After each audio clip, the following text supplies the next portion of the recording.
Nazismo não é ideologia. Assim, uma ideologia é uma construção de um psicopata, né? Na essência do nazismo está a eliminação de um povo, que é o povo judeu, de uma etnia. Aliás, não a única etnia, também ciganos, né? Possivelmente negros, gays, deficientes físicos, deficientes mentais. Quer dizer, não é que isso é uma extrapolação do nazismo, como disse o cretino do podcast. Isso é o nazismo. Aí, esse senhor aqui de hoje, né? Não fiz gesto nazista. Fez gesto nazista, sim. Fez gesto nazista. O braço em 90 graus, a lateral, na lateral, com a mão espalmada, né? Isso é um gesto nazista. É um gesto mais informal, né? Porque havia aquele outro que parece o saluto romano, né? Que é o braço estendido. E aí você tem esse assim, né, que é mais informal e muito usado, inclusive, pelo Hitler, como dá para ver pelos filmes e fotos da época. Só que o Hitler ainda desmunhecava um pouco para trás. Só faltou a desmunhecada. E depois que o gesto é feito, alguém do programa comenta, né?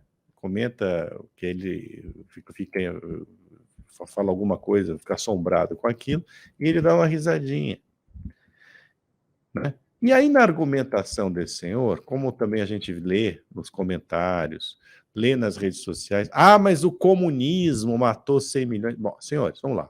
Outra vez a minha frase preferida, que no Brasil não adianta que não cola. É incrível que não cole. 2 erros não fazem um acerto. 2 monstruosidades não fazem um bem à humanidade. Certo? E mais, não estou aqui para defender comunista, muito pelo contrário. Certo? Comunismo é um horror, né? Agora, não está no programa do comunismo, do socialismo, exterminar povos. Eles mataram muita gente em nome de uma causa, o que é absolutamente condenável, também é monstruoso, mas é uma monstruosidade psicopática você ter no programa do seu partido o que eles chamavam, o que Hitler chamava de solução final. Senhores, com a guerra perdida, Hitler deu ordem para que continuasse a matança de judeus. Os alemães, em vez de depor as armas, não depuseram as armas para continuar matando judeu. É um negócio espantoso. Espantoso. Então, assim, não há o que comparar. Aí também você ouve, mas nos Estados Unidos pode ter manifestação nazista. Tá bom. E daí? Vamos copiar os acertos dos americanos e não dos erros? Aí o Kim Kataguiri, na sua intervenção no programa, diz que a Alemanha, ao criminalizar o nazismo, ela cometeu um erro, porque para reconhecer nazistas é melhor que eles deixem falar, porque aí você pode convencê-los a não ser nazistas, identificar. Isso é de uma... Desculpe, mas isso aí é uma tolice, né? Houve um programa, senhores, de desnazificação da Alemanha levado a cabo pelos aliados depois da guerra. Foi preciso desnazificar a Alemanha, acabar com a lavagem cerebral a que os alemães foram submetidos, e que se deixaram submeter. Isso não é brincadeira. Isso não é brincadeira, certo? Então, a Alemanha criminalizou e fez muito bem em criminalizar. E olha, eu não sei se vocês olharam, mas parece que a coisa funcionou lá na Alemanha, né? Se tornou um país democrático, um país mais tolerante. Quer dizer, ali há quistos de neonazistas, obviamente, assim como há em outros países da Europa. E tudo isso, Cláudio, na esteira de um revisionismo histórico que tenta negar que houve holocausto. Voltou esse troço. Eles tentam negar, apesar de todas as evidências, que houve holocausto. Que, aliás, né, Mário, o antissemitismo, só para completar, o antissemitismo, Cláudio, está cada vez mais forte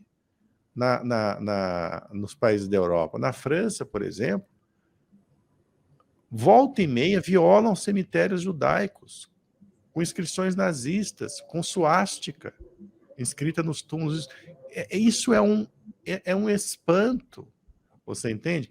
E o que é mais curioso é que essa extrema-direita, por exemplo, no episódio da demissão lá do podcaster, não sei o quê, houve a solidariedade da extrema-direita brasileira e também da extrema-esquerda. Porque a extrema-esquerda, o Partido da Causa Operária, que é a extrema-esquerda também é antissemita. Também. Só que traveste isso com o tal do antisionismo, né? Porque condenam as políticas de Israel em relação aos palestinos, né? Eles se permitem ser antissemitas igualmente. Então, Todos assim, são. É um misto de ignorância no Brasil. A ignorância dessa juventude, ela é abissal. Exatamente. Ela é abissal, Cláudio. Assim, esse troço de você virar comentarista ou entrevistador, sem nenhum preparo intelectual, sem nenhuma relação com os fatos, é um espanto. E é isso aqui que a gente está vendo como jornalista é assombroso, porque você vê gente bancando jornalistas sem nunca ter feito uma reportagem, sem nunca ter passado por uma redação, comentando sobre tudo. De uma maneira leviana. Veja, não estou defendendo aqui a especialidade. Eu acho que há ótimas pessoas que não são formadas em jornalismo, aliás, porque a faculdade de jornalismo não serve para nada mesmo, mas o que serve é a experiência. Agora, algum compromisso com a verdade você tem que ter. Você tem inúmeras pessoas, voltando ao ponto, inúmeras pessoas de outras áreas escrevendo ótimos artigos, dando ótimas opiniões, escrevendo ótimos editoriais. Não é essa a questão.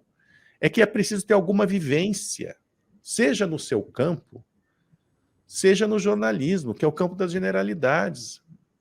Mas que tem que ter escola. A escola do dia a dia, a escola do cotidiano, precisa ter editor. Gente, assim, nós somos profissionais, com todos os erros que nós possamos cometer e cometemos, mas nós somos profissionais adestrados no jornalismo. A gente sabe o que pode dizer, o que não pode dizer e como dizer. Porque a gente aprendeu a fazer isso, porque tivemos editores, tinha uma cadeia de conhecimento, inclusive, que foi quebrada por culpa também dos jornalistas, mas por essa coisa, essa invasão de comentaristas. Quer dizer, eu nem sabia, Cláudio, que esse rapaz, esse Adrilles Jorge, era ex-BBB. O cara é ex-BBB. Desculpa.